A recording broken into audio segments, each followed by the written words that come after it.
One wooden stick, red-topped, white-tipped, ready to strike, dragged with intention across the edge of inspiration, put into place where heat and heart and home and hope hover, waiting for breath to breathe its breath into being until at last there is flicker, there is flash, there is flame.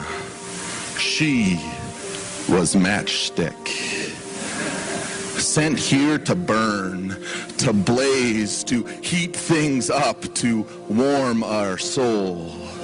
She walked this earth with gasoline in her fingertips, searching for sparks smoldering in the faint glows of future, sparkling in the corner of old church powers. Anything she touched might ignite, might just combust into spontaneous explosions of chaos.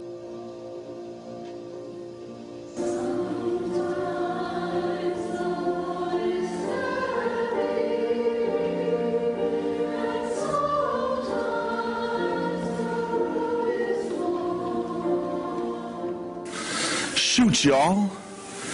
Every time she walked into the place, she threatened to burn the whole thing down. My God, is there anybody left who will burn this whole place down? The red sash, draped from shoulder to waist, covered a heart not afraid to bleed, a heart broken for lost sheep and lost coins and lost kids, a heart curled up like a fist protesting death. She taught us what was worth fighting for, and then turned around and taught us how to make up once the fight was over. Hers was a heart that pumped with passion, that pulsated with possibility, that pounded to a beat once lost in time, now found again in rhythm and rhyme, popping the locks off closeted doors, setting dead bones to dance free again. She pulled camels through needles' eyes, captured rainbows and mud puddles, found forgiveness in falling leaves. She mended the broken fences with buckets of things that everybody else left behind. She dared to live in the crosshairs that connected sanctuary to seminary to street corner bakery. Towel and basin, the tools of her trade. A brown bag lunch that might feed the world. The seed of her hope. The scars of a cross carried.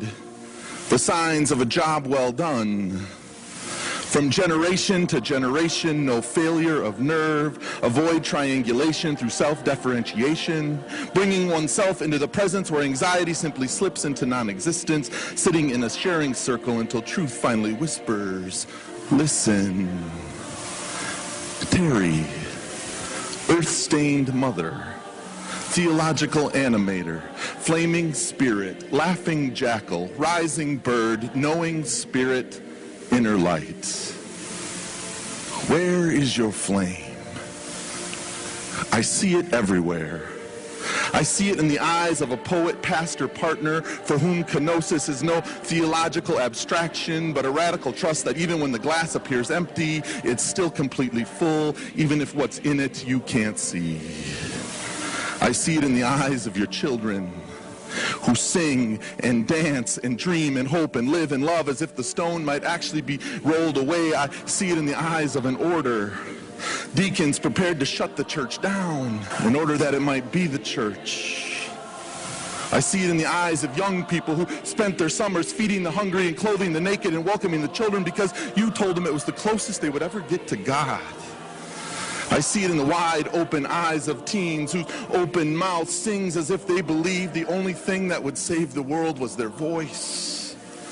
And I see it today in the eyes of your church, in the spirit of a denomination that refuses to believe that its best days are behind them, a people who still want to set this world on fire. Terry, you burned so that we might all share in your light, knowing all along that it was never your light in the first place. This is your legacy, understood best in 4-part harmony.